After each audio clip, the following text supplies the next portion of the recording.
put it in the shares and then people. Okay, great. Thank you. Thank you.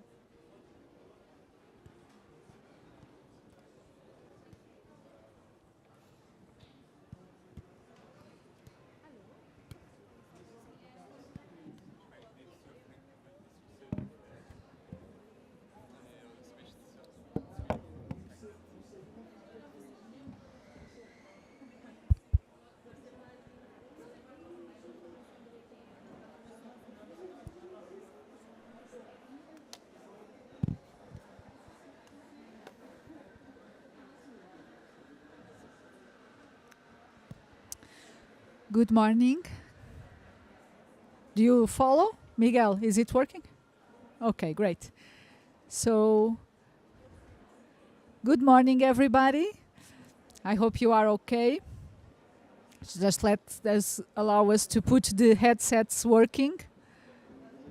Okay, you have yet? Okay, so good morning, colleagues and friends. How are you? So, as all of you know, I think, I am Inês Mourão, and I am the happy coordinator of the Climate Action Program that is being implemented in the wonderful country of Cabo Verde by the Ministry of Agriculture and Environment with the support of the Luxembourgish Cooperation. I'm delighted to welcome you all here, and this is an event in which we will be exploring the challenges that countries like Cabo Verde may have in assessing climate finance. And we will be, for that, I'm also delighted to say that we will be having first a presentation by Alexandre, that is the special advisor of the Ministry of Agriculture and Environment in Cabo Verde.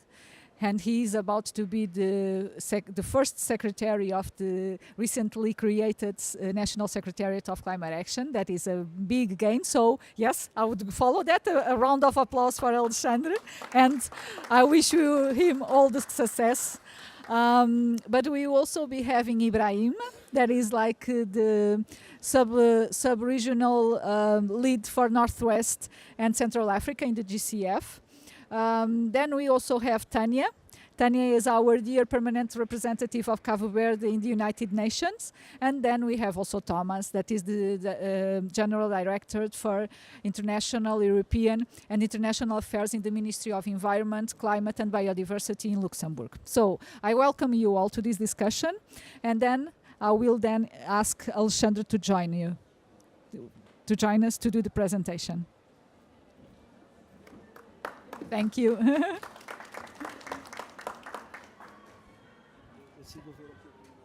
Tens ali.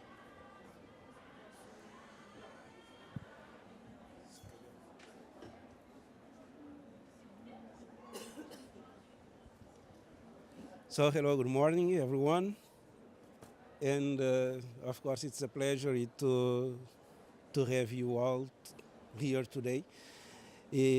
And before the beginning this presentation, I would like to express my gratitude to Luxembourg and to the Benelux Pavilion for this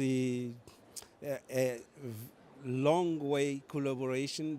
I think this is the fifth year we are doing this meeting in each COP. So this is important for us because this reinforces our cooperation, and it's a place where we can show the evolution of our projects and of our programs together. So thank you again. So I'm here to present the Cabo Verde Climate Support Mobilization. We call it the PEMAC, which will cover the period 2025-2035. So this plan, and I'm sorry, I have to read it here because it's easier for me to read it and don't lose the ideas that I have in this slide, because the English, it's a tough thing for us and for me too. So just pass for the second one. Cabo Verde efforts to mobilize climate financing are ambitious yet crucial. Like you can see in the screen, at the screen, we estimate a need for over 5 billion euros to support the climate initiatives from Cabo Verde from 2024 to 2050. By 2030, we need to mobilize around 2 billion euros to implement the NDC and our national adaptation plan.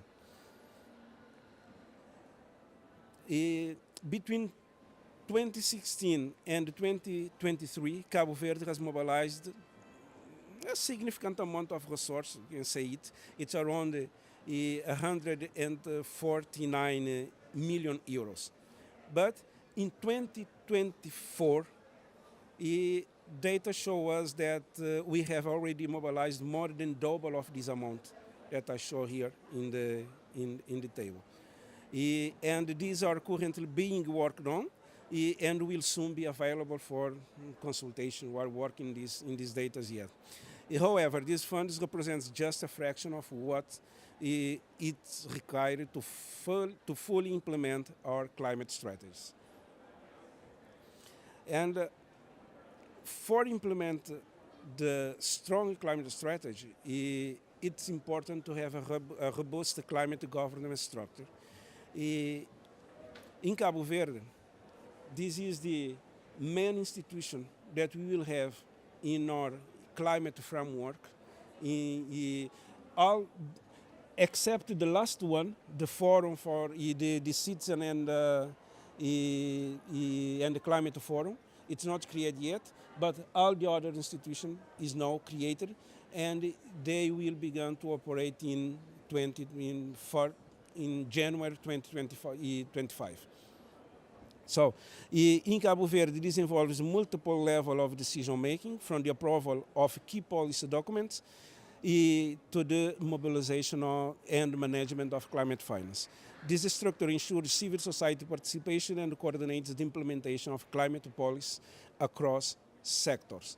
We have, like you can saw there, we have a decision level, advisory level, a coordination level, a finance level, and a participation level. So with this framework, we can have all the sectors involved in the process of climate action implementation in Cabo Verde. And speaking about the PMAC, or Strategic Climate Support Mobilization Plan, it serves as a guiding framework. Its goals include mobilizing climate finance, support effective implementation on climate action, and translating strategies in tangible investments. Ultimately, PMAC sets the path for Cabo Verde to meet its national and international climate commitment. So this is the 4 principal goals for our PMAC, or climate mobilization strategy. And the methodological approach for this PMAC is grounded in 2 core frameworks. First, the theory of change and the theory of action. The theory of change identifies barriers and defines necessary action to overcome them, while the theory of action prioritizes activities and assigns responsibilities, ensuring that we achieve meaningful results.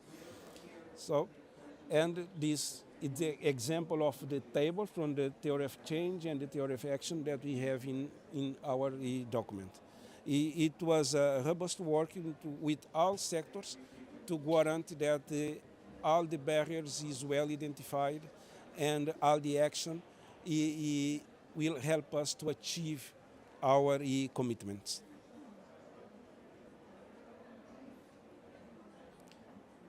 And the PMAC, what we can say is implemented in 3 phases. The first involves planning and assessing the capacity for mobilizing support. The second focuses on identifying support needs and setting priorities. And the third phase is about mobilizing the required funding and monitoring its impact. This is important because the idea it's not just to get money. The idea is to have a robust institution with capacity to mobilize, with capacity to have a good project, with the capacity to understand where we want to put the investment in the country. So it's because of that we have these three phases to implement the PMAC in the country.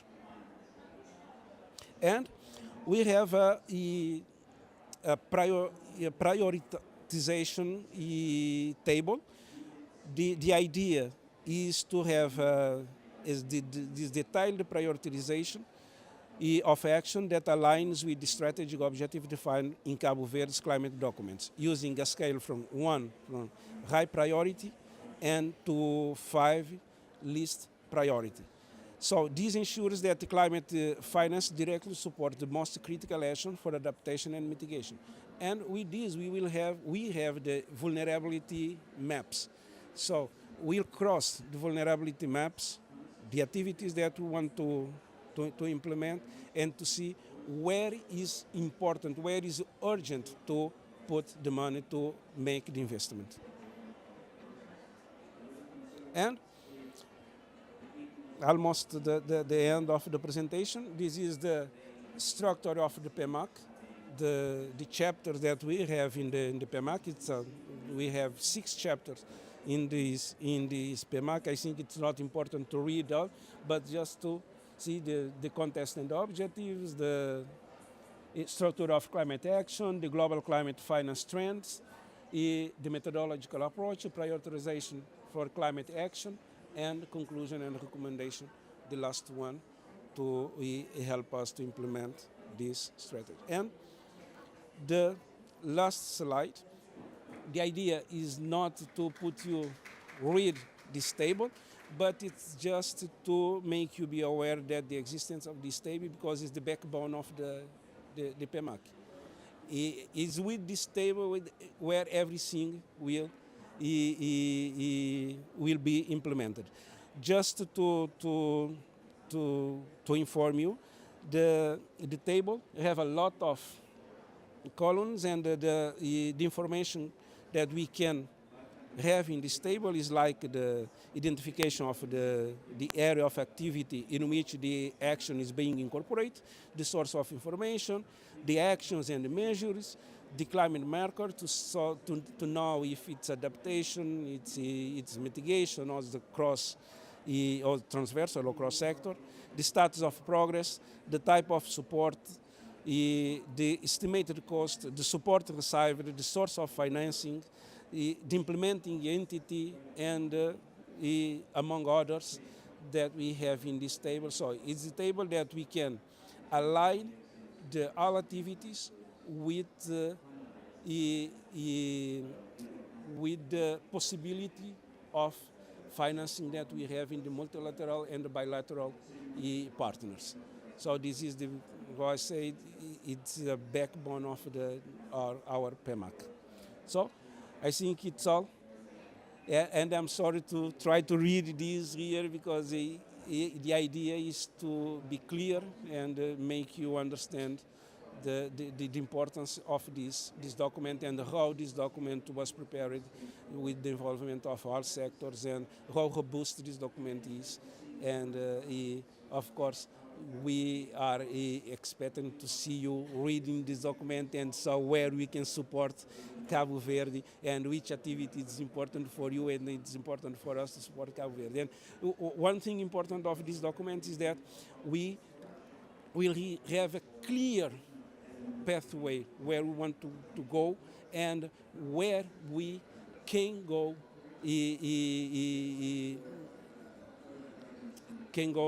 mobilize financing to implement the action the country, and to help us to implement our NDC, our NAP, and our LT LEDs. Thank you.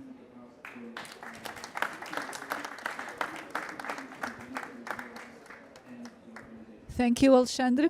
So I will now ask Ibrahima, Toma, Tanya, and Alexandre if they can join me here in the panel. So I don't know the protocol, so just be free to The ambassador, I don't know. The ambassador knows the protocol.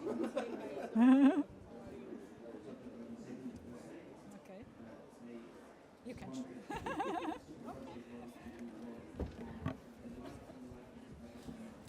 Thank you, Alexandre, for that very clear and comprehensive presentation. Indeed, the PEMAC established that pathway, and it's really important because that is completely aligned with the national policy, starting by the PEDS, the Strategic Plan for Development for Sustainable Plan, and then digging into what is the main instruments of the climate policy. And it will be updated with the new NDC that the Cabo Verde is already starting to do. So it will then have a phase in which this will be just complemented with this elaboration of the new budget for the NDC 3.0, but it is already completely aligned until 2030 and 2050 with the long-term low emissions development strategy, but then we'll be putting it until 2035. And this is really a process in which all the stakeholders have been engaged, so I think it will be a document in which the main partners will be revised. So thank you for presenting it. So thank you also for being here, and I would start by Tanya. So Tanya, we are here at the COP, you are a diplomat, and I would like to hear from you what is your view on the role and importance of the Cabo Verde's diplomacy in, you know, also promoting this bigger and better access to climate finance. Yeah, thank you very much, Ines. Good morning, all. First, a word of appreciation for the invitation by Luxembourg, a very special partner to Cabo Verde's Sustainable Development Path. It's an honor to be here today. I'm going to speak not only as Cabo Verde, but as a more global SIDS perspective, in which, of course, we completely integrate, on how to enhance climate finance access for those who need it most. Although we find ourselves in very challenging times, also with my voice, I'm sorry about that, in what comes to multilateralism, we also register some positive developments in relation to partnerships to improve and accelerate the process towards a more enhanced North-South, triangular and South-South cooperation. In the last case, South-South, it is vital that we approach SIDS cooperation too as a very important tool among ourselves. The outcomes of the recent SIDS4 conference, the ABAS, our action plan for the next 10 years, as well as the outcomes of the other forum that had place there, the Civil Society Forum, the Global Business Forum, the Youth Forum, and a forum on gender equity, also present us with clear guidelines on how to maximize on fruitful partnerships with effective participation of all stakeholders involved. Going to the point more directly post the mobilization of financial resources, allow me to underline the following. One, we need to establish dedicated partnership funds, especially to support the implementation of the ABAS. These funds can be fed by contributions from governments, from private sector, NGOs, and international institutions. Two, we need to develop tax incentives and other mechanisms to attract the private investment in sustainable development projects in SIDS. I'm talking about public-private partnerships because they can and should play a very crucial role in this regard. Three, a very strong investment in capacity building programs to develop local skills needed for the effective implementation of ABAS, including technical, management and leadership training to ensure the sustainability of projects are also necessary. We recommend a stronger engagement by international financial institutions, such as the World Bank and the IMF. In addition, we need to explore climate finance opportunities, such as the Green Climate Fund, and we should not limit ourselves to the traditional stakeholders, but also explore ways and means to raise awareness amongst our youngest. They are the future and promising generations that will take over from us, and which we could provide with the best incentives, tools and capacities for this purpose. And by the way, I'm very happy to share that this year Cabo Verde also has a youth representative in the delegation. To assure better monitoring, because monitoring is very important, we need to implement robust monitoring and evaluation systems to ensure that the resources are utilized efficiently and that ABBA's objectives are being achieved. So it's not only important to mobilize those resources that we so much need, but to make sure they are being used in the best way and with the most efficient results on the projects where they are being used on. Before finalizing, I would like to share that during SITS 4, our Prime Minister informed his peers from the ICE region. ICE is the sub-region within SITS that has the Atlantic, Indic and South Sea of China. It's only Singapore, by the way, as a subgroup of SITS, because we have 3 sub-regions. We have the Caribbean, very all together, it's really a region. Then we have the Pacific Islands. They are also very well organized and they are a region. But in our case, the African SITS are on the ICE. And ICE is not really a geographical region because we are on the Atlantic side of Africa, and then at the side and with Singapore. Yeah, I don't need it. Yeah, if you hold a little bit more, I think. Well, you can still hear me? Then it's fine. I know what I'm saying. So, so I was saying that during the SITS 4 in Antigua and Barbuda last May, our Prime Minister announced that Cabo Verde wants to host an ICE sub-region for SITS meeting in Cabo Verde in the first trimester of 2025. With as main purpose the creation of a coordination mechanism for that sub-region, because we don't have a coordination mechanism yet, and of course this is not in our favor when we look at how good CARICOM for the Caribbean and PIF for the Pacific are doing their job. So this coordination mechanism, once created, will help us to better monitor and evaluate the implementation of the ABAS, and again guarantee that best practices in the efficient use of the resources allocated to the region in total transparency, which increases, of course, the trust of donors and partners. To conclude, we need to engage constructively with all stakeholders to ensure the success of the implementation of the Antigua and Barbuda Agenda for SITS, known as ABAS. It is essential to strengthen the collaboration among all partners and mobilize the resources effectively.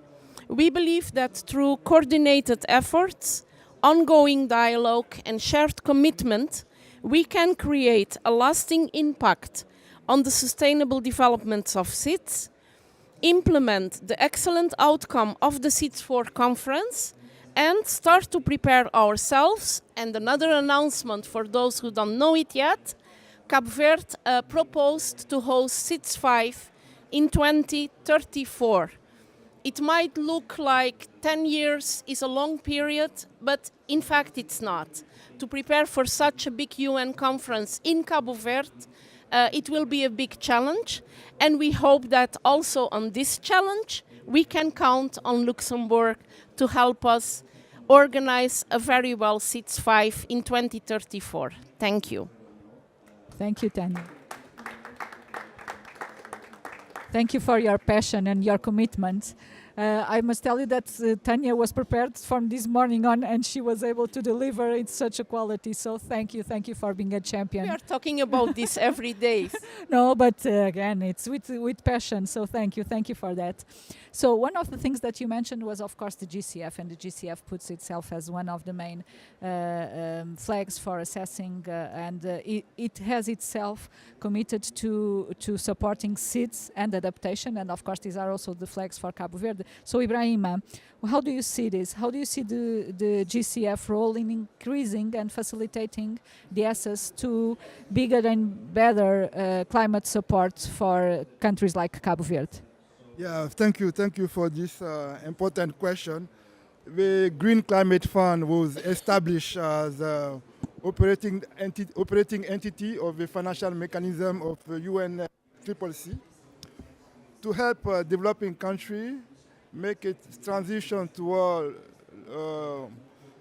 resilient and low emission development pathway. Our priorities are seed, LDC, and African country. And the Cabo Verde hit all the three buttons. Currently, out of 16 billion invested, more than 1.8 are in seed. Unfortunately, Cabo Verde has not yet benefited from GCF investment in terms of investment, but the momentum is good. Last 2 years, things have been changing a lot.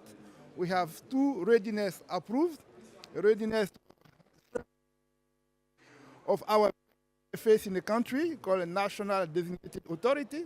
In the case of Cabo Verde, it's housed in the Ministry of Finance, and also another readiness to have developed build capacity.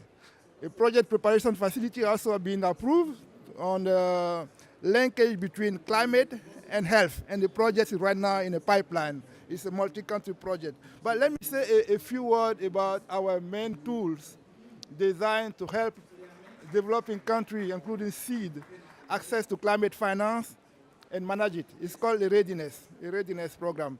During this current cycle, there is about 7 million just build capacity of local institutions, to making sure that the government framework that was presented to us today is working. To help develop a pipeline of projects. With the support of LuxDev and other partners, we have seen that the pipeline is being developed. Also, as an underserved country, we are intentional about making sure that in the coming month, a year, we develop a pipeline for Cabo Verde. Cabo Verde is underserved. We want to, based on the readiness support we provide, we want to have a full proposal on the shelf next year. To get there, our executive director has promised that we will deliver a project in 9 months, starting in 2025. So we are currently working together with the NDA and LuxDev to have a pipeline so that next year we'll start working on it. So clearly we'll be intentional in targeting Cabo Verde and making this happen. In addition, but also we need to work with a national partner to making sure that the priority are really translated into investment. Thank you very much. Ibrahim, and yes, we are working hard. Cabo Verde is working hard, and we hope that with also the cooperation of Luxembourg support, we will be able to give you lots of work from December on submitting a pipeline of proposals. So, Thomas, now we go out from this more multilateral level, and we go a little bit down to bilateral. And of course, as said, and I think it's widely recognized, Luxembourg has been a partner for Cabo Verde in various sectors of development for a long time. So now that we are more on climate, I would like to ask you, how has this climate, sorry for the redundancies, how has climate been really integrated in the cooperation between the two countries, knowing that for Luxembourg this is also pivotal. So I think that Cabo Verde was recognized as a special partner of the Luxembourgish cooperation, and the ideal setting for testing what is now this climate action program. So I'd like to ask you why, from your perspective, and how is it being done? Thank you for the question. Well, maybe to start with the relationship between Luxembourg and Cabo Verde and why it is the way it is. I think there is Luxembourg's government and there's the corporation. So basically the traditional way of cooperating with partner countries. And then on top of that in Luxembourg we have our climate and environment sources of financing. And so this comes on top of it. And Cabo Verde is a very special country to us because it is the first country where we decided to go as a whole of government approach, where the whole government, not only the cooperation ministry, foreign ministry, but also other ministries are trying to work across the whole board of activities that also interest Cabo Verde. And this was done over, of course, now the first peak that is from 2021 to 2025, where this is really materializing and where we are having this whole of government approach. And that's not the only reason it's Cabo Verde is special to us, because it's, of course, the first country where we have the trust to do this. But Cabo Verde is a similarly small country to Luxembourg. We have more or less, I mean, we have maybe a little bit more, but it's, you know, it's considered also in the psychology of the country. We see ourselves as a very small country. I think Cabo Verde sees ourselves surrounded by bigger countries. So there is sometimes in partnerships, the most important is the trust. And so what are they there for? Why are they coming? And I think, or why are we collaborating? And I think there's an honest partnership that is possible and that is being demonstrated every day in our collaboration. That's very important to us because we know we're in the right zone where we can build on that trust and where we can move a lot of things very easily because the trust is there. So that's the first thing I want to say. I think the relationship with Cabo Verde goes back to the 90s. Classic collaboration in the beginning in sectors such as education and water, sanitation, but then more recently now renewable energies, climate action. And over the last decade, I think also in the last government from 13, 14, these years, 2014, 15, and then up to today, let's say 10 years, this approach, this strategic partnership with Cabo Verde and Cabo Verde's own ambitions regarding climate action has really developed, and we have been able to partner specifically on climate action. We have supported Cabo Verde in its update of its NDC, as well as its NAP, so both the emissions reductions objectives and the adaptation plan. And in the context of our common program, the PIC, the Indicative Cooperation Program, we have for the first time a program that is entirely dedicated to also the governance around climate action. And so Luxembourg, not through the cooperation, but through the Climate and Environment Ministry, are providing an envelope of 10 million euros over that peak period with the objective really of supporting Cabo Verde in the implementation of its climate policy. So it's really that what Alejandro mentioned before, this identifying the needs and really having a methodology that is robust and solid, and then acting on that out of the good governance and good documentation of what is urgent and what is maybe second priority and third priority and so forth. So the program contributes to setting up in Cabo Verde a consolidated and inclusive climate governance, strengthening the climate resilience of both the country as a whole and also its society. And in doing so, the program also seeks to support the operationalization, so the implementation of what we call ETF, the Enhanced Transparency Framework, which is also here basically Paris Agreement and the commitments that Cabo Verde also has through the Paris Agreements. And so we assist also on that level.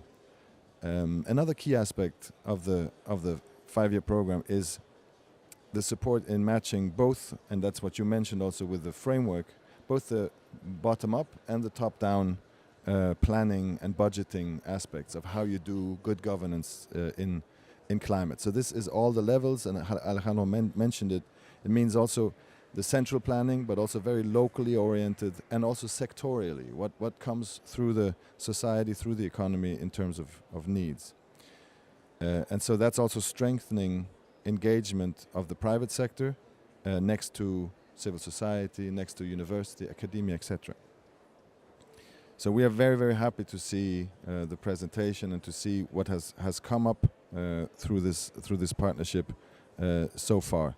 And just to mention, and going back to Alejandro's presentation again, the creation of the Interministerial Committee, we have the same thing exactly in Luxembourg, where we are very happy that is a really a good way to make sure that the relevant actors are talking to each other within the government. Where the Prime Minister, I think, is chairing this intergovernmental, which means that's how serious also it is being taken on a national level. The National Secretariat of Climate Change with our new director here next to me, and then the Forum for the Citizens and the Climate, which is about to happen, I suppose. The opening of the National Climate and Environmental Council to civil society, municipalities. So this also clearly illustrates that commitment that Cabo Verde has, and that trust that is also basically being reinforced with us seeing that they're so able and competent actors really working on this, and the willingness is there, so it gives us a very good feeling. And that's basically, maybe to start it off, what I wanted to say. It's just that overall this is really, we have the impression that the way we organized this collaboration on climate action and improving governance and just making you more robust and ready to tackle all the issues, we can get into that a little bit later in the discussion on the details of PMAC also and how that works, but we're very happy with that.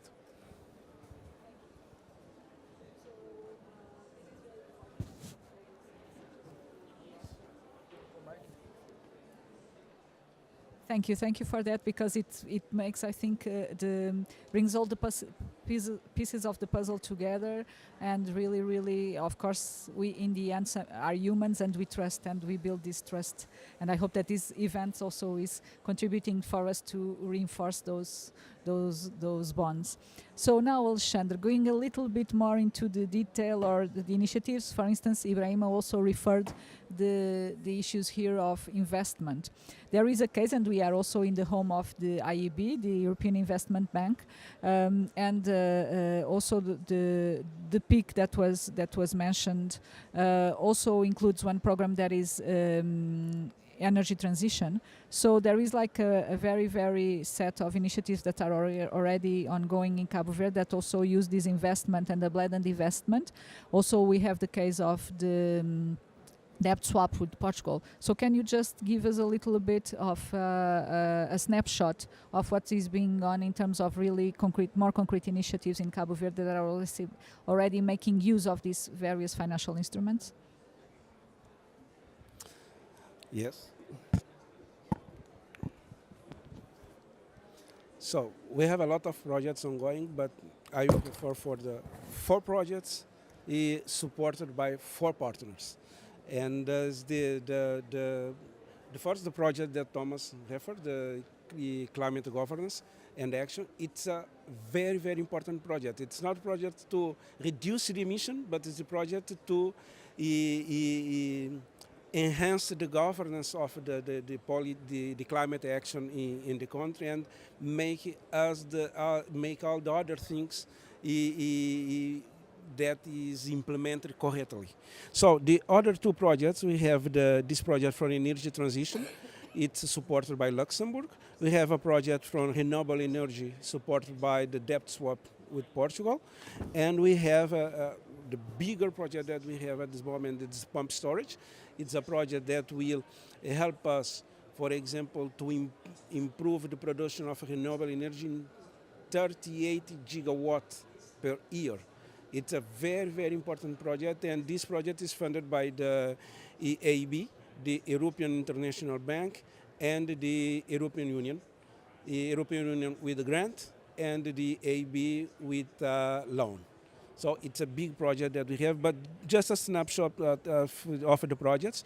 For example, the Energy Transition Support Program, funded by Luxembourg. It's a project with the budget is about 12.6 million euros.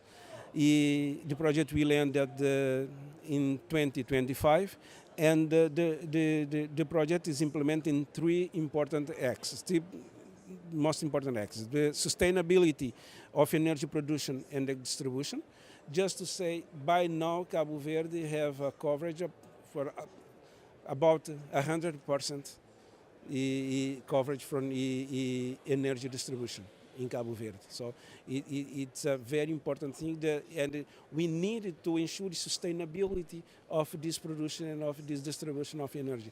And we are knowing make a reform for the sector to separate who produce energy and who distributes the energy. This is another thing very important to increase the efficiency of the energy sector. And the other axis is the energy consumption efficiency. This is very important because we have a lot of loss of energy in the grid and a lot of loss in the houses. So this project will contribute to reduce, to increase the efficiency of the energy in the houses and in the grids. And of course, this will reduce the quantity, the amount of energy we have to produce to deliver. And the third axis is the strengthening governance of the energy sector. One of the issue of the strength governance is the separation, for example, from the distributors and the producers, and all of the reforms that we put in place in the energy sector. The project for renewable energy with the debt swap with Portugal is a project. The project is funded. It's funded. The budget of the project is about 12 million euros. And the principal results, and the project will end in 2025 too, the idea. Maybe we'll have to prolong the project for 1 year more. But the key results of the project is the first one is the increase in renewable energy production by 3.1%. Second, the reduction in greenhouse gas emission in the energy sector by 5.1%. The reduction in imports of 4,000 tons of fuel oil from Cabo Verde. The reduction in water production cost by between 20 and 30%. Improvement in energy efficiency and social and health benefits. So it's a very important project. We have two components in this project. The first component is energy production for houses, and the second component is the energy production for mobilizing and distribution of water. Because no, we don't have a surface water, we have just groundwater and water at the sea, so desalination and the pump of the water. So it's a very intensive energy. So using the renewable energy will decrease the amount of fossil fuel energy that we need to pump, and of course will decrease the cost of the production of these. And at the last, will impact in the cost of the water, for example, in this case of the water in the house of people. And the last one, the big one, is the pump storage project. The idea is to begin the operationalization of this pump storage in 2028, and it's a project that costs about 149 million euros. It's a big project. We have the grant from the European Union about 29 million, and the loans about 120 million euros for the European Investment Bank. And the idea is to produce the 38.5 gigawatts hour per year of energy, reduction in 22% the consumption of the fuel. It facilitates Cabo Verde from carbon transition and reduce the cost of energy. Because by this moment we have the capacity to produce more energy, more renewable energy than we produce. But the problem, we don't have system to armazenar, it's storage. Yes, storage this energy that we produce. With this system of pump storage, we will have this capacity, because when we produce a lot of energy, you can pump water to these reservoirs, and when we have a deficiency in the production, the water to gravity can come down in gravity and produce energy and maintain the equilibrium in the grid. So it's 4 important projects that is ongoing. We have a lot of other projects, but I think this project is more significant because the financing structure and the financing arrangement that we did with these projects. The support for Luxembourg, debt swap with Portugal, a combination of grant and loan with the Union European and the European Investment Bank. So it's this kind of innovative ways to finance projects in the country that is important for us. So it's not only the projects. For example, debt swap, it's not only a debt swap with Portugal or the project for debt swap. It's opportunity to have others debt swap with other countries. So this is very, very, very important project that we have, and is that what I want to share with you. Okay. Thank you very much, Alexandre. So this is very important, and also to showcase some of the experience that Cabo Verde is already having in managing and taking advantage of the different mechanisms that are there. So Abrahima, just now looking forward a bit, we were mostly on the present. So having you now knowing more, getting to know more Cabo Verde, looking at all this, and having also this reform in mind, these reforms that the GCF is having, what could you say to all these Cape Verdean friends and others that are here? We have also people from São Tomé, we have people from Portugal, but mostly for SEEDS and the case of Cabo Verde. What kind of advice would you give, for the Cabo Verde to be one of the best students, one of the best SEEDS in the, let's say in the next 3 years, and also LuxDev that is here as also an implementing agency. So how do you see ourselves being the best student? How can we position ourselves in the next, let's say, 2 years to do so? Yeah, thank you. As I was saying initially, the momentum is positive. The seed has been planted. Now we need to work to harvesting it. First, we need to accelerate the accreditation of the Ministry of Finance as a direct access entity. As you know, GCF works through accredited entity, and currently there is none in Cabo Verde. Having one is a major goal, so that we can work directly with the accredited entity, so with the Ministry of Finance. So the work has already started with the support of LuxDev. Now it needs to be finished, and we need to go forward. Also, in a very short term, based on the priority project that has been discussed, to start entering into pipeline. Start discussing with us so that we enter into pipeline with the support of LuxDev, because you are also accredited to the Green Climate Fund. I think we can go a bit faster. I believe you are working on early warning system, and which is also very important for seed. So we can go from there. A two-pronged approach. Yes. So yes, just to summarize and to tell you that maybe you don't know, so we are working on doing two, and besides already ongoing project to accreditate the Ministry of Finance that is starting. We are also looking at local level. So we are looking at using the readiness for the NAP to do local adaptation plans, built also on the experience that we already have with 5 municipalities. So yes, Cabo Verde is small, so we only have 22 municipalities. 6 of them have already local plans. We have supported them through the program, and now we want to do it for the remaining 16, so all the country gets covered with local adaptation plans. And we will also be building on the risk, vulnerability, and maps that we are doing, downscaled maps, also with support of the program. And more than that, we will be also applying for more financing to support the governance and the establishing of this governance structure, as was mentioned. So this is a little bit the landscape. And having said that, and also seeing here, we are concluding that Luxembourg position itself more and more as also having this catalytic role in Cabo Verde.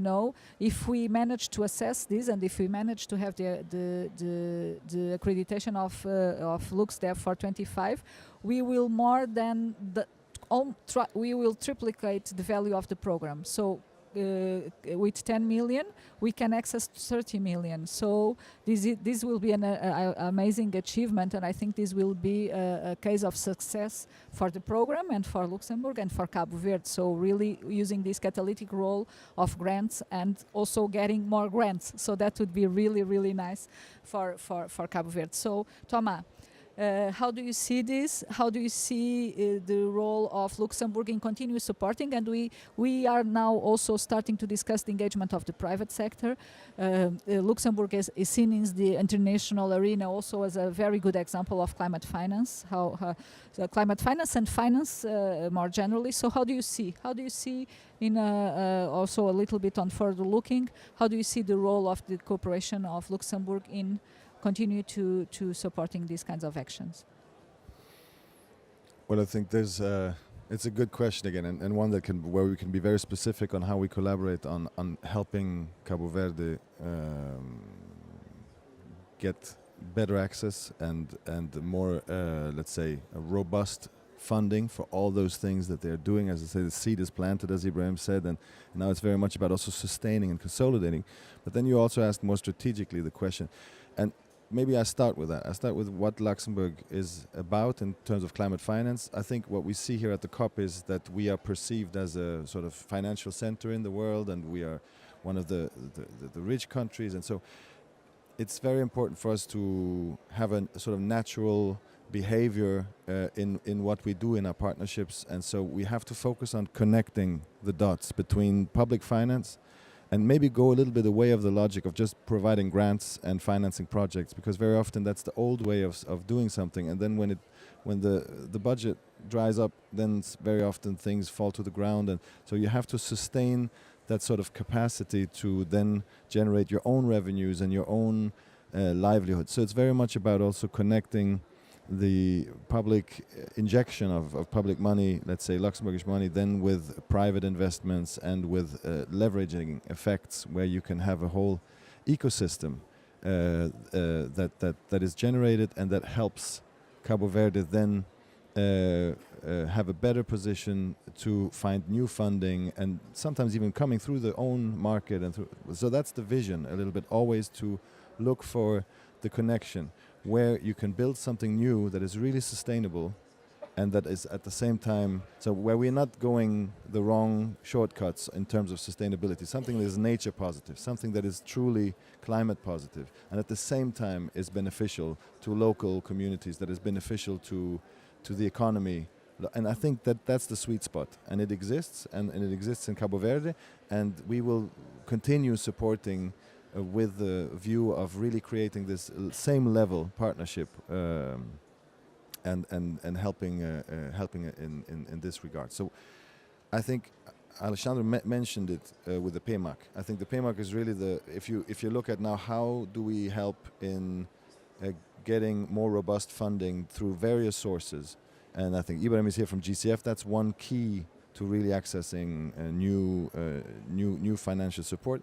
But the PMAC is the plan, the strategic plan of Cabo Verde to mobilize the support. That's the name of PMAC. So that's the strong basis to really organize the country's efforts. And there's so many, and so we help with also, and we're proud to have contributed to this important work in getting PMAC up and running and having it methodologically solid. And then PMAC is directly funding the climate adaptation projects, and Luxembourg is, for instance, following the spirit of PMAC also in 5 islands. Sebastian, he wrote them down here: Brava, Boa Vista, Mosteiros, Praia, and Ribeira Brava. So we all have climate adaptation, because that was what you told us. That's the urgency. We need to react there. So we are able through PMAC to respond also bilaterally as Luxembourg. But then beyond that, if you go into what GCF needs, into what other potential financial investors need, it's very much about data or about monitoring, evaluation. So having also a monitoring framework that is there. Then a culture of the risk assessment and sort of a culture of identifying the risk, and I think that's inscribed into PMAC. Mainstreaming of the climate efforts through all the different, let's say, in the budgetary planning of the whole state, to have the real long-term already, let's say, anticipating costs and avenues for, or the needs also at this level, not immediate, let's say, adaptation needs, but also structurally in the society or in the government spending, where do we need support 5 years down the line or 10 years down the line, and already organizing that earlier. So this is, I think, PMAC is the right way to, the right methodology. You have the TOC and the the TOA to organize this.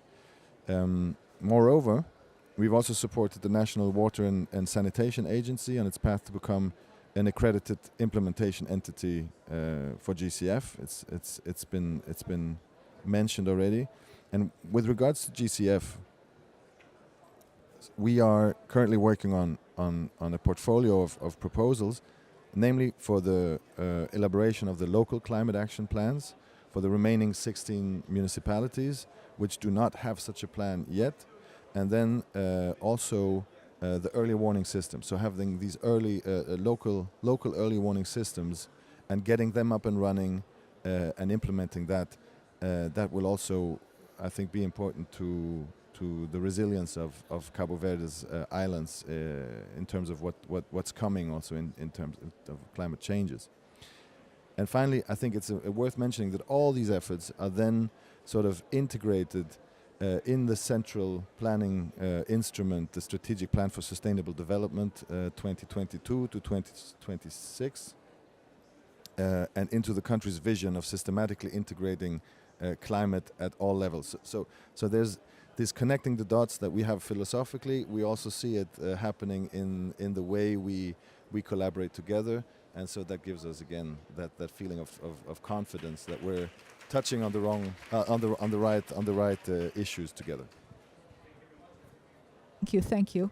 That is really important because, you know, this is also, as Ibrahim was saying, it's like the seed is there, but there is also a notion of momentum and timing that I think it's really favorable for the success of these actions. For instance, because for these local adaptation plans, we are now having our municipal elections, so we can now start building with the new executives that will come in the beginning of next year, and then starting this bottom-up approach for all the municipalities, we'll be able, and continuing the support to the sectors in identifying entry points for real integration of climate action within all the sectors.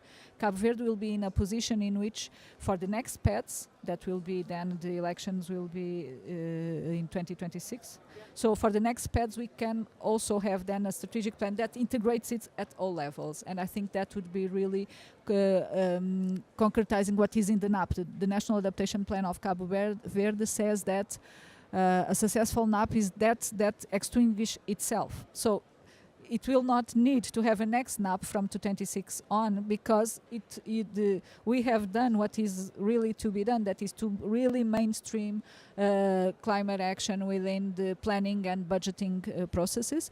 Cabo Verde has also been a landmark because it's now about to finalize the establishing of climate budgetary marking system for all the sectors.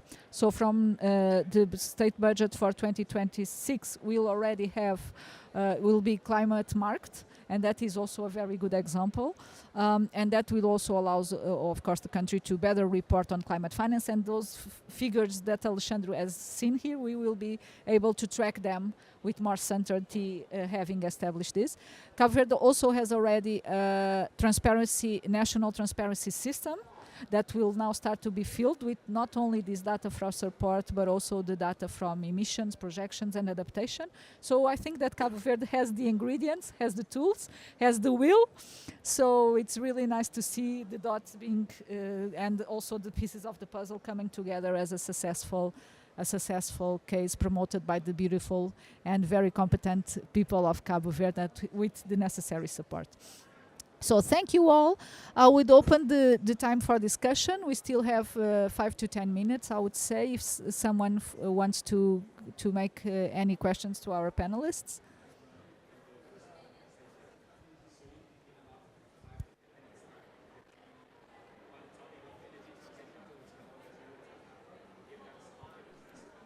Anis, We have Anise there. I will give her the microphone. Yeah, thank you so much for such an interesting discussion. I would like to see it moving more towards adaptation too, because I feel like it's really focused on mitigation.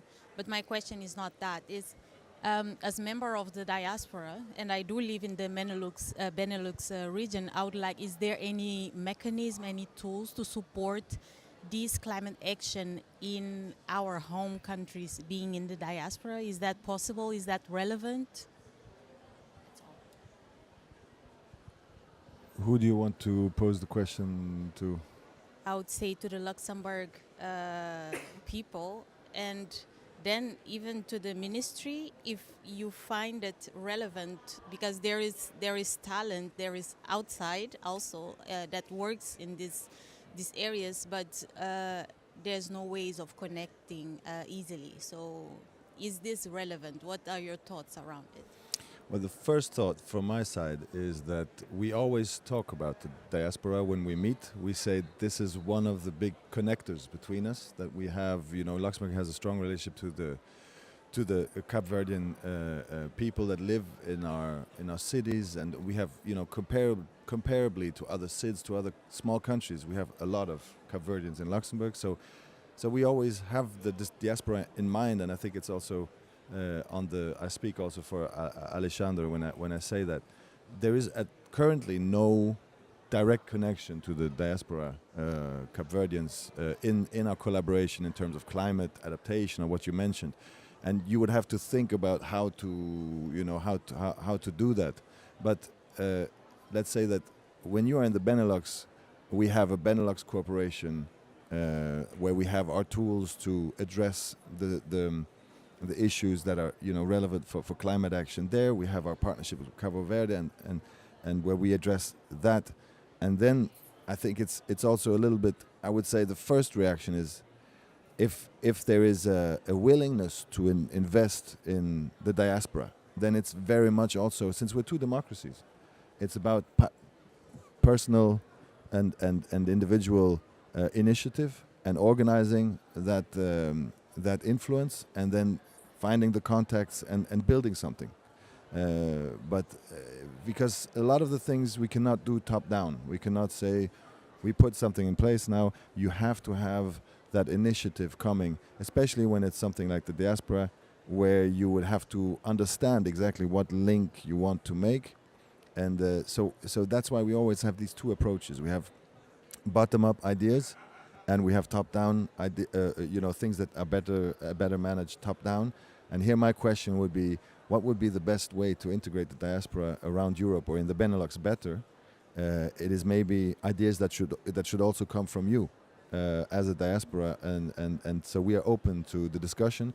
But of course we are methodologically so far that there's sort of like a maturing that has to happen before you see it reflected in the collaboration, because the first idea is sometimes the first step, and then a few steps down the line, then you have really an integration into the collaboration. So the idea sounds great, but then all the steps need to be made in order to see something happen. Thank you. Of course, I agree with Thomas, and the Cabo Verde tried to mobilize the diaspora. So, but we need to reinforce the structure internally first. We need to have the capacity to mobilize this diaspora, who is in all the region, not only in Benelux. But the first, I think we can go progressively. First, we have to reinforce in the climate action, of course. We have to reinforce the national structure. I think the Secretariat will have a important role in this issue. When we'll create the forum from citizen and the climate, it will be a space we can explore how we can integrate the diaspora in the climate policy, help us to implement the climate policy and the climate action in Cabo Verde. But of course, I think Cabo Verde it's impossible Cabo Verde think the development without thinking about the diaspora. Sometimes the integration, it's not easy. We know that. It's not easy for who is in the diaspora. It's not easy for who is in Cabo Verde, but is the one important way to improve the development of the country. Yes, is it working? Yeah, thank you. I just wanted to add, and of course, Thomas and Alexander already did reply to your question, but I wanted to add that the diaspora used to be one of the responsibilities of the Ministry of Foreign Affairs. But since the first term of this government, it became a ministry by itself. We have a ministry for the communities, which approved a strategic plan for the diaspora. And what is the intention of this plan? It is to bring the diaspora closer to home country and integrate diaspora in our development.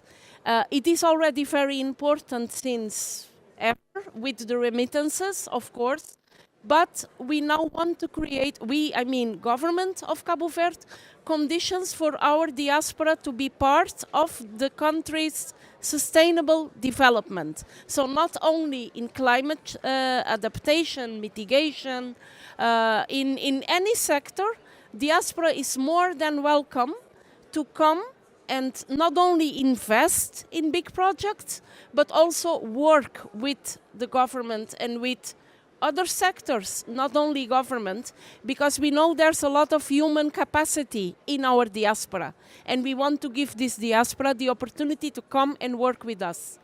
Thank you, Ines. Thank you. So we have three people that want to intervene. So please, Bas, then Candida, and then there. Yes, hello, Bas Breimer from LuxDev headquarters. Thank you for the presentation, very interesting. When we're talking about climate finance, and I heard a lot of grant financing, mobilizing with a small grant, bigger grants, but climate financing is also about the private sector, it's also about loans. Maybe you could just say a word on the importance of that in the Cape Verdean strategy of mobilizing climate finance, how to get private sector on board also for adaptation and mitigation activities in the long term. Thank you.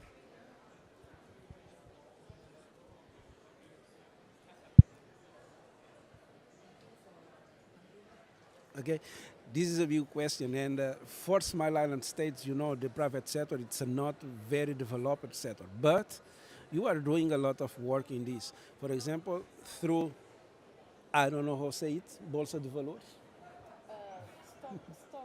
Stock market. Yes. Okay, by the stock market. For example, we have issued 2 bonds with the private sector and with the help of with Luxembourg, and one from renewable energy, and the second for blue economy. And in these bonds, it's the private sector who participate in these bonds. It's easier for the private sector in the mitigation issue. It's more complex in the adaptation issue, but we have the example for blue economy, it's the adaptation sector. So we're exploring these opportunities in the stocking market to mobilize the private sector in investing in the climate change in Cabo Verde. It's not easy because we don't have a very developed private sector, but we can link this with Anisa's said, but we have a lot of private sector abroad, and we can take this advantage to have this private sector investing in climate change in Cabo Verde. But we're beginning in this issue. We'll see the result. The first result for these bonds was a good result.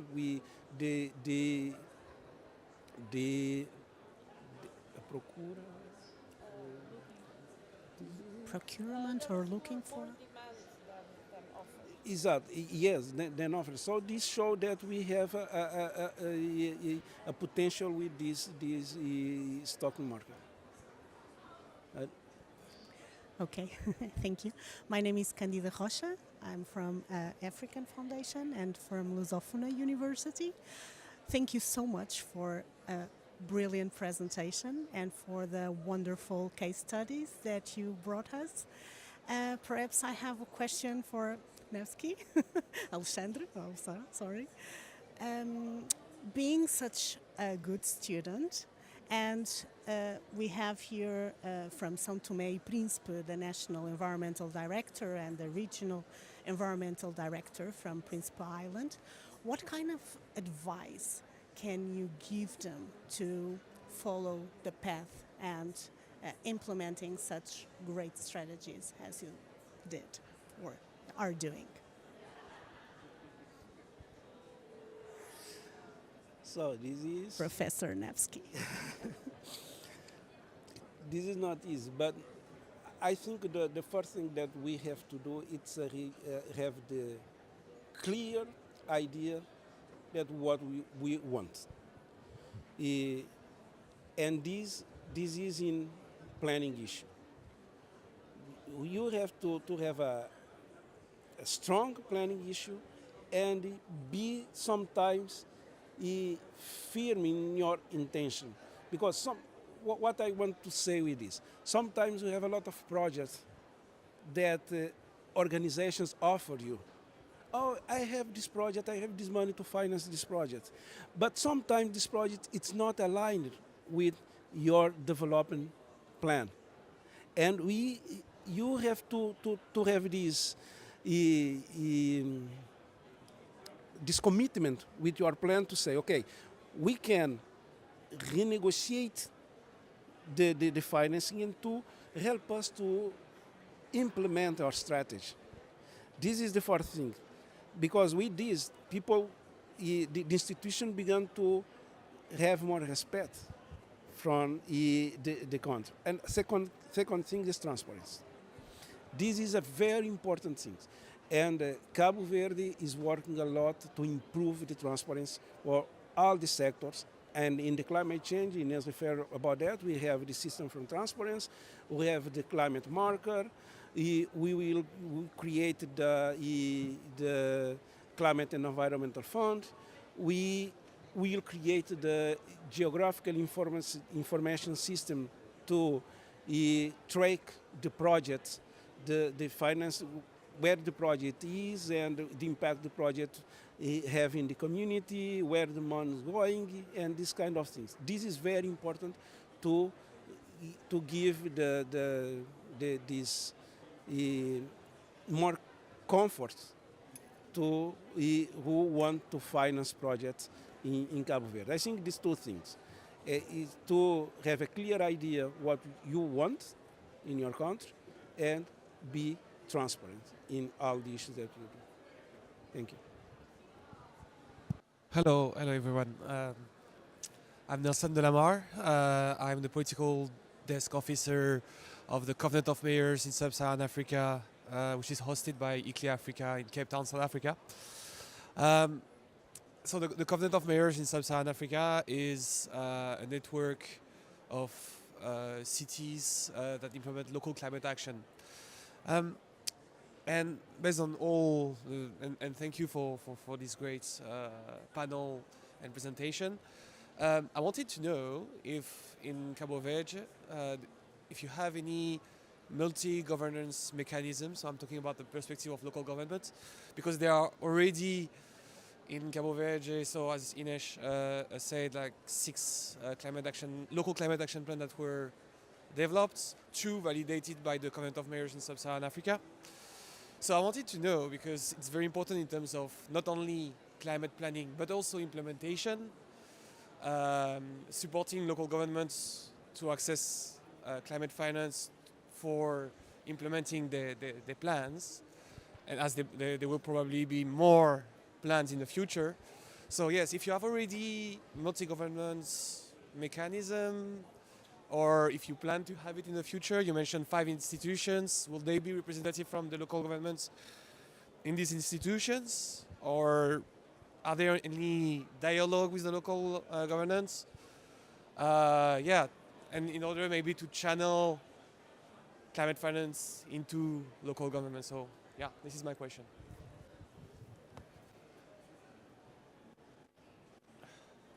It's because my English is not very good to so deep,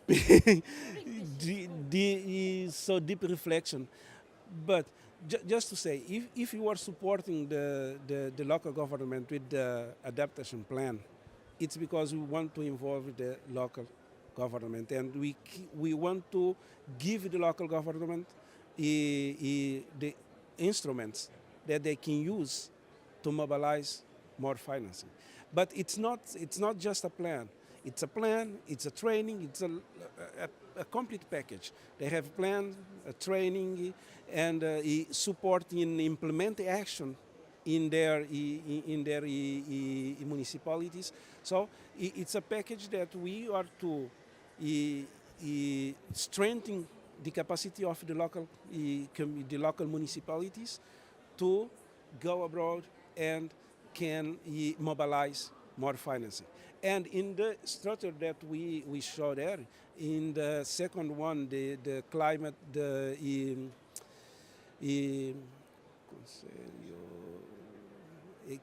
Environmental and Climate Council, in this council we have the representation of the municipalities, we have the representation of the civil society and the private sector and the ministries. Is the space that we can work together in the planification of the climate sector. But we want to take advantage for the SDG platform too. We have in Cabo Verde the SDG platform, and this SDG platform put together the municipalities and the government. And we want to take advantage of this platform to work with the municipalities. Of course, we need to improve this relationship and the way that we work. And the idea to have this institution, to have the Secretariat to coordinate the climate policy and the climate action, it's to reinforce this connection between government, municipalities, private sector, and civil society in a big platform who can improve the capacity of mobilizing financing from the country. Thank you. Wants to compliment? Please go ahead. Yes, just because it triggered something that you might know of as since you're working for the Covenants of Mayors. The interesting question is where does the money go to, right? And very often, if you look at the financial mechanism of UNFCCC and how streams are organized, GCF, it's very often governments, and then it's how is it distributed after that. And so in urban areas, cities, communes, municipalities, I think that's very often the issue. And the way we look, what we have learned in Luxembourg is that very often, you talk about the financing gap. You have to close the financing gap, but it's also an opportunity gap. It's basically making sure that the city projects or the communal projects are ready to get private finance or to get, and so there's a lot of capacity building there. And so Luxembourg has something that is not linked to Cabo Verde direct. It's called the Climate City Gap Fund that you might know. There's the World Bank, there's the GIZ, and it's exactly trying to do this pipelining of making sure that there's enough projects coming up that are ready to attract private investors. And it's about reporting, it's about having the right data, indicators, and stuff like that. And so what this fund is doing is trying to mobilize resources to get those projects in the cities and in the municipalities up to speed. So just to mention that that's an avenue for actually attacking more of those issues also there. Ines, you wanted to... But I was just going to say that that's it. We have at governance. We are working a lot with the National Association of the Municipalities. It has also to be highly trained and capacitated because they are used to look at water and sanitation. When we talk about environment, is that sector. So we are working also on really making the case for climate.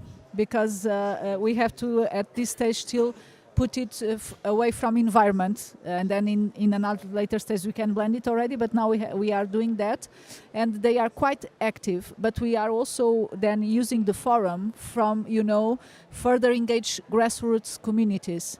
because that's what the forum is meant to be. We will be using also the civil society forum in order also to, because there is then the municipality and then there is the grassroots. So we also want to, go a little bit down and bring also those movements through the civil society.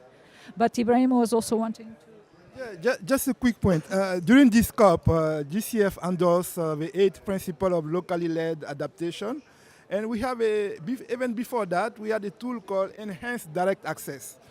This tool allows us to devolve financing and decision making at a decentralized level. And this can help also finance community plan. It also helps build local capacity and ownership. So as we are thinking about new programming with us, this is a modality that we could consider. So it's called direct enhanced access. And I'll share it. Yeah.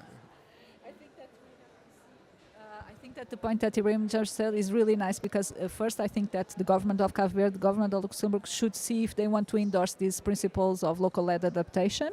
Also, that the municipalities can go for it, but LuxDev can also go for it, and then we can explore this.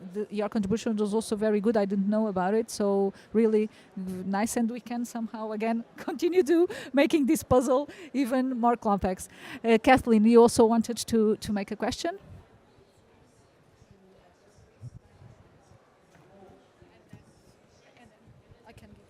Funciona? It's working? Okay.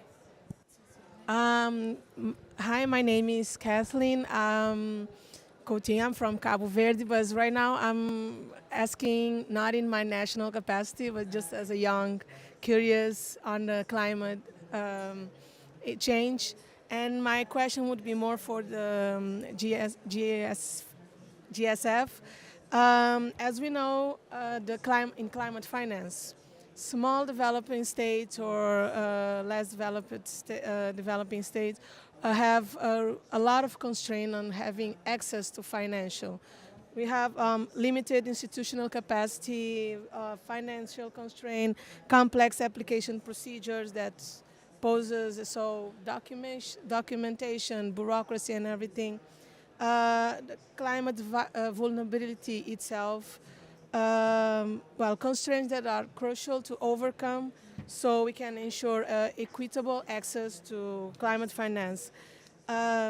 Saying this, I would like to know what it's like kind of 3 questions.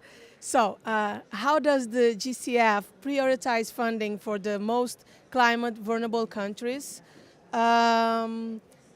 How does the GCF balance mitigation and adaptation project?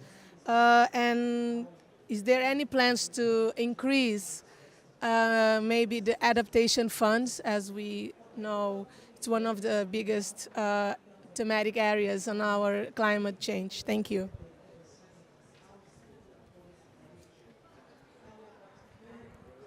Yeah, very quickly. We are currently implementing a number of reforms to improve access to GCF resource. This includes some of the grants that I mentioned to build capacity of the national designated authority to access to GCF resource. So this is an ongoing process. Internally also we are streamlining our approval process. As I mentioned, that we want to make it in less than 9 months, the approval of a full proposal. So this is ongoing. Regarding, we target 50-50 in terms of mitigation and adaptation. And also we want to make sure that 50% of our resource going to seed, LDC, and African country are also about adaptation. So adaptation is very important for us. Seed are very important. We are intentional about targeting a country like Cabo Verde because we are yet to develop any substantial project in addition to what we call readiness, which are grants to build capacity. So Alexandre, the message is to you. We have to develop a big project for Cabo Verde. Also adding to the readiness and the early warning system ones. So Elton from São Tomé. Yes, thank you very much. My name is Elton. I am from São Tomé. I work in the NAP process. The first congratulations Cape Verde for the work is very done, is good. My question is two questions. My first question is what is the difficulty in Cape Verde developing and implementing the NAP process in Cape Verde? My second question is we are the young people being involved in the climate change in Cape Verde.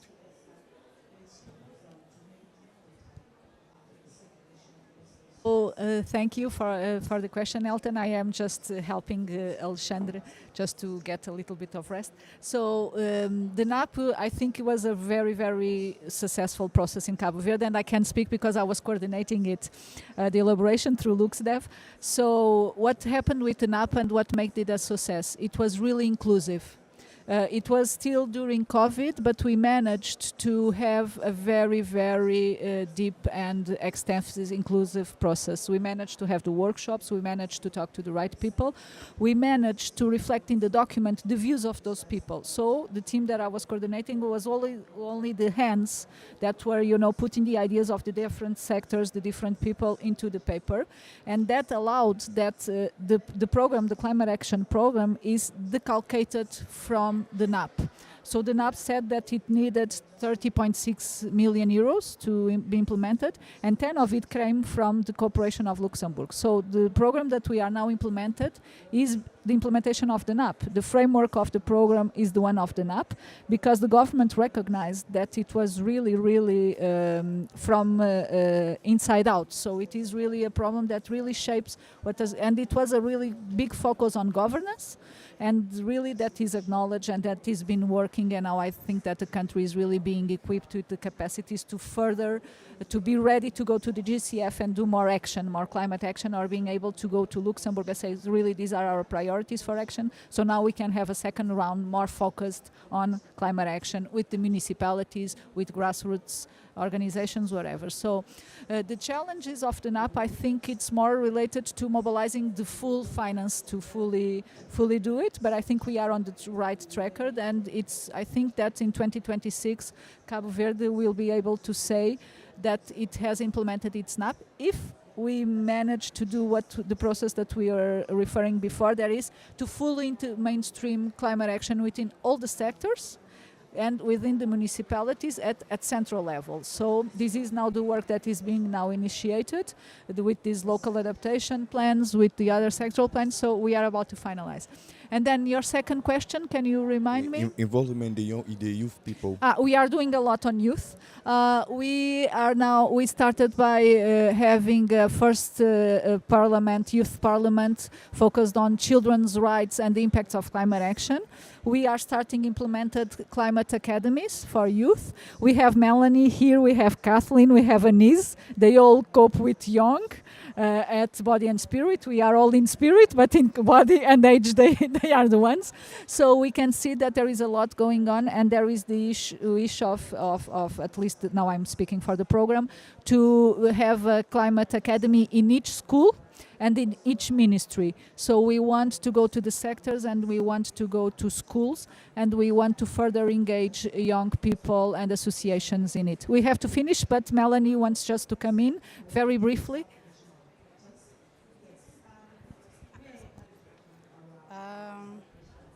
Hello, my name is Melanie. I am youth representative of Cape Verde.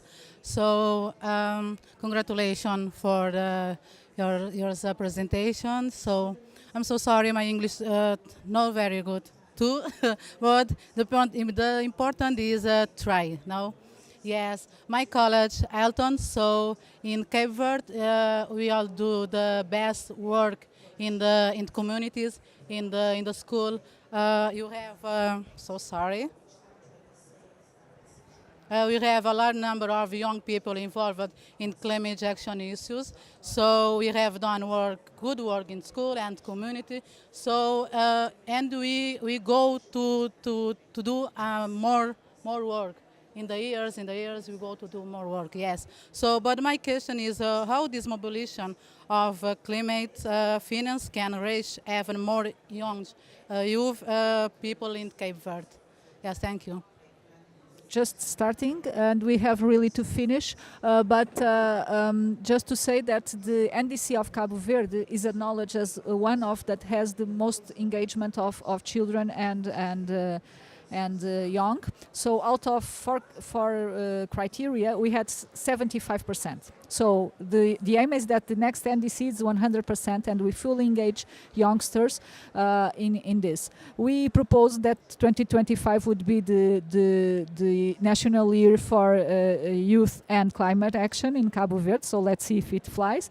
But we are also starting to work with the National Institute of Youth and Sports. That is now the entity that has this, let's say, competence. So we are doing it institutionally and also with the NGOs that have lots of youth. And we will be also focusing the forum in youth. So the youth will be a house. We will have a house in the forum in which we will be, again, from grassroots to really try to understand what are the needs and to really fully engage youngsters in the formulation of the next NDC and also in the implementation of the climate policy. So thank you. Thank you for both, for Elton and Melanie. And I just want to say, next year, the next COP in Belém, we have to bring the Luxembourgish youth delegates and the Cabo Verde together, okay? Did you meet them already? No, because you are the first generation of youth climate youth delegates, right, from Cabo Verde? First generation? No, okay. Ah, okay. But anyway, we should make that connection as well, because they... Yeah.